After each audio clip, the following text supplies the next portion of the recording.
पर्यटन की असीम संभावनाएं हमारे पास विद्यमान है, जिनका भरपूर सदुपयोग करते हुए हम लोग पर्यटन क्षेत्र में उत्तर प्रदेश को अग्रणी रूप में अपने को पर्यटकों के सामने प्रस्तुत कर सकें।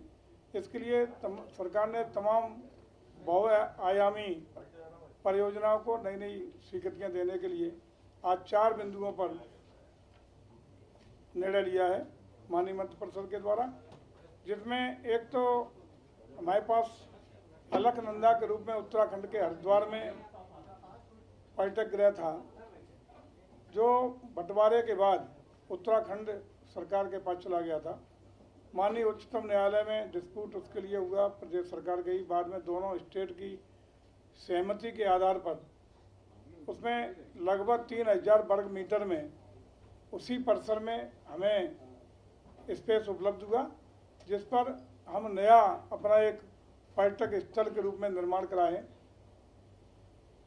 उसको उत्तर प्रदेश राज्य पर्यटन विकास निगम को हैंडओवर करके हस्तगत करने के लिए आज निर्णय लिया गया है। दूसरा, जनपद आगरा भागीरथी नाम, दूसरा आगरा, मथुरा और प्रयागराज में पर्यटन की दृष्टि से सरकार का यह भी मानना है कि हम पर्यटन को बढ़ावा देने के लिए सुविधाएं जल, नभ, थल तीनों आवागमन की सुविधाएं देने के लिए प्रयासरत हैं। उसी क्रम में आज आगरा, मथुरा, प्रयागराज में पर्यटन विकास के लिए हेलीकॉप्टर सेवा संचालन के लिए हेलीपोर्ट का निर्माण PPP में करने के लिए निजी निवेशकों के माध्यम से हेलीपोर्ट का डेवलपमेंट करने का निर्णय लिया गया है। भूमि चिन्हित कर लिया गया है, उसके लिए जमीन की व्यवस्था कर दी गई है और पहले से लगभग 5-5 करोड़ रुपए का व्यय प्रदेश सरकार के द्वारा वहाँ इंफ्रास्ट्रक्चर डेवलपमेंट पर किया जा चुका है और जैसा है जहाँ है उसी के अनुसार हम लोग PPP में उसको आगे बढ़ाने का निर्णय आज प्रदेश के मंत्रिमंडल के द्वारा लिया गया है। तीसरा, हरदोई ये जनपद लखनऊ में रमाबाई अंबेडकर जो स्थल है उसके बगल में पक्का हेलीपैड स्थल बना हुआ है, जिसका कोई लंबे समय से उपयोग न होने से वहाँ कोई उसका उपयोग नहीं हो रहा था, अन्य सुविधा नहीं मिल पा रही थी। उसको हम लोगों ने पर्यटक के रूप में विकसित करते हुए वहाँ भी हेलीपैड स्थल नया बनाने का काम किया और वहाँ भी पर्यटकों के लिए अन्य सुविधाएं भी हम लोग उपलब्ध कराएंगे। उसका निर्णय माननीय मंत्रिमंडल की बैठक में लिया गया है। हेलीपोर्ट कोई भी आगे उधार, कोई भी कहीं भी, कोई भी प्राइवेट किसी सेक्टर में 14 प्रस्ताव हुए, कुल 14 प्रस्ताव है। चौथा हम लोगों का है कि उत्तर प्रदेश राज्य पर्यटन विकास निगम हमारी अपनी राजकीय संस्था है, हमारी पर्यटन विभाग की। अब तक हम लोग अपनी जितने भी पर्यटन के विषय जो इंफ्रास्ट्रक्चर डेवलपमेंट के लिए काम कराते थे वो कोई अन्य संस्थाओं के द्वारा कराते थे। जब हमारे पास इसके लिए टेक्निकल स्टाफ और सारे पद स्वीकृत हैं तो हम लोगों ने आज 10 करोड़ तक के कार्य अपने उत्तर प्रदेश राज्य पर्यटन विकास निगम के माध्यम से उसको कार्यदायी संस्था का सहमति अनुमति उत्तर प्रदेश मंत्रिमंडल द्वारा प्रदान की गई है। ये 4 निर्णय पर्यटन विभाग के माननीय मंत्रिमंडल के द्वारा लिए गए हैं, जो आपके सामने प्रस्तुत हैं। आदरणीय खन्ना जी, आज की इस प्रेस वार्ता में आप सबका स्वागत है। एक लोक निर्माण विभाग के द्वारा पोखराया घाटमपुर बिंदकी मार्ग, जो राज्य मार्ग 46 के रूप में जाना जाता है, इसका 4 लेन उच्चीकरण, अनुरक्षण सार्वजनिक निजी सहभागिता से कराने का वित्तीय प्रस्ताव आज स्वीकृत हुआ है। ये आपको बता दें कि वर्तमान में इसकी लंबाई 82.53 किलोमीटर है और ये 2 लेन का विद पेव्ड शोल्डर 10 मीटर चौड़ाई स्तर का जो प्रस्तावित हुआ है। इसमें NH2, NH25, NH86 को ये क्रॉस करता है। इसकी टोटल परियोजना की जो कास्ट है वो 1136.45 करोड़ रुपए है, जो PPP मॉडल के ऊपर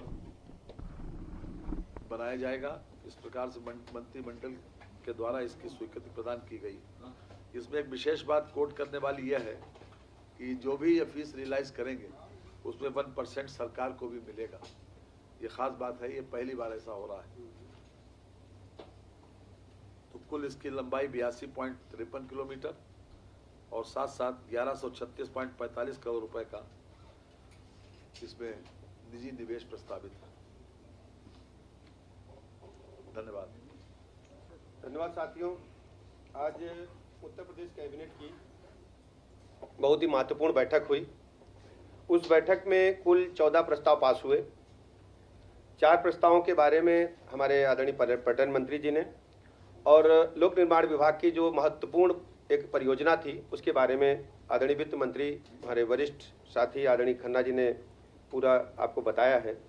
इसके अलावा जो महत्वपूर्ण हमारे सामने था, एक विषय लखनऊ में national centre for disease control NCDC का एक केंद्र यहाँ पर खुलना है। लखनऊ के सरोजिनी नगर में उसके लिए ज़मीन चिन्हित कर ली गई है और उसको लीज पर दिया जाना है NCDC को, national centre for disease control को। और उनकी शर्त ये थी कि जो निःशुल्क ज़मीन देगा वहीं वो खोलेंगे। पूरे भारतवर्ष में ऐसे 6 सेंटर खोले जाने हैं, उसमें लखनऊ का भी चयन हुआ है। तो निःशुल्क ज़मीन दिए जाने को लेकर के हम लोग यहाँ आए थे। वो 30 वर्ष के लिए 2.5 एकड़ ज़मीन सरोजिनी नगर के जैती खेड़ा में दी गई है। ठीक है। दूसरा एक महत्वपूर्ण मामला था, हमारे जो चिकित्सा विभाग में लैब असिस्टेंट के पद होते हैं और उन लोगों की काफ़ी समय से डिमांड थी कि लैब टेक्नीशियन के पद पर उन्हें प्रमोट किया जाए। इस विषय में माननीय न्यायालय में भी कई बार मुकदमेबाजी हुई, तो सरकार ने निर्णय लिया है कि 25% लैब असिस्टेंट को और शेष को वो सीधी भर्ती के माध्यम से भरेंगे लैब टेक्नीशियंस को। तो अब प्रमोशन में लैब असिस्टेंट को जो कुल पद होंगे उसमें 25% जो है वो प्रमोशन से भरे जाएंगे लैब टेक्नीशियन के पद पर और शेष को हम सीधी भर्ती से लेंगे। इसकी वजह से नियमावली में संशोधन करने के लिए कैबिनेट ने स्वीकृति प्रदान की है। हाँ, लैब टेक्नीशियन के 25% पद जो हैं वो प्रमोशन से भरे जाने के लिए नियमावली में संशोधन आज कैबिनेट ने किया है। जो लैब असिस्टेंट पर होते हैं, लैब असिस्टेंट जो होते हैं उनको 25% का इसमें कोटा निर्धारित कर दिया गया है। वो आज नियमावली में, ये निर्णय तो पहले हो चुका था कि 25% किए जाएं, लेकिन नियमावली नहीं बन पाई थी। नियमावली न बनने के कारण काफ़ी समय से मुकदमेबाजी हो रही। आज कैबिनेट ने निर्णय लेकर के इसको 25% और 75% बंटवारा करते हुए इसको नियमावली में संशोधन अनुमति दे दी है। इसके अलावा चिकित्सा शिक्षा अनुभाग में हमारे पास जो KGMU है वहाँ पर अधीक्षक आवास, पुराना नर्सिंग हॉस्टल एवं सर्वेंट क्वार्टर्स बने थे। उनको ध्वस्तीकरण के लिए हम लोग कैबिनेट में आए थे और कैबिनेट में आने का कारण ध्वस्तीकरण के साथ साथ जो उसकी कुल मूल्य था उसको ध्वस्तीकरण के बाद जो नीलामी में धनराशि आएगी उसको शेष धनराशि को बट्टे खाते में डालने के लिए हम लोग कैबिनेट में आए थे। और अगला विषय चिकित्सा शिक्षा अनुभाग का ही था। ग्रेटर नोएडा में हमारे पास राजकीय आयुर्विज्ञान संस्थान है जिसको चिकित्सा अनुभाग चलाता है, चिकित्सा शिक्षा विभाग चलाता है। और इसमें हॉस्पिटल की बिल्डिंग जो थी वो हमारे पास मिल गई थी, उसमें हॉस्पिटल हम रन कर रहे हैं। और उसके पास में हमको जो गौतम बुद्ध यूनिवर्सिटी है उसके कैंपस में हमने अभी एकेडमिक ब्लॉक के लिए जगह किराए पर ले रखी है। बिल्डिंग पास में ही लगभग 56 एकड़ लैंड खाली पड़ी थी जिसको खरीदने का प्रस्ताव ग्रेटर नोएडा अथॉरिटी से हमने लिया था, लेकिन उनका कहना था कि हमें इसका भुगतान करिए। उनके पास इस भुगतान के लिए 414.05 करोड़ रुपए का था प्रस्ताव, जबकि राजस्व विभाग का कहना था कि 720.33 करोड़ रुपए अथॉरिटी पर अभी हमारे बाकी हैं सरकार के, क्योंकि जो जमीन एक्वायर हुई थी किसानों को तो भुगतान कर दिया गया था उस समय, लेकिन ग्राम समाज की जो जमीन थी वो अभी ग्रेटर नोएडा अथॉरिटी ने भुगतान नहीं किया था। उसमें समायोजित करने के लिए प्रस्ताव आया था। तो निःशुल्क जो है ये राजकीय आयुर्विज्ञान संस्थान को जो 56 एकड़ लैंड है उसको देने के लिए प्रस्ताव स्वीकृत किया गया है।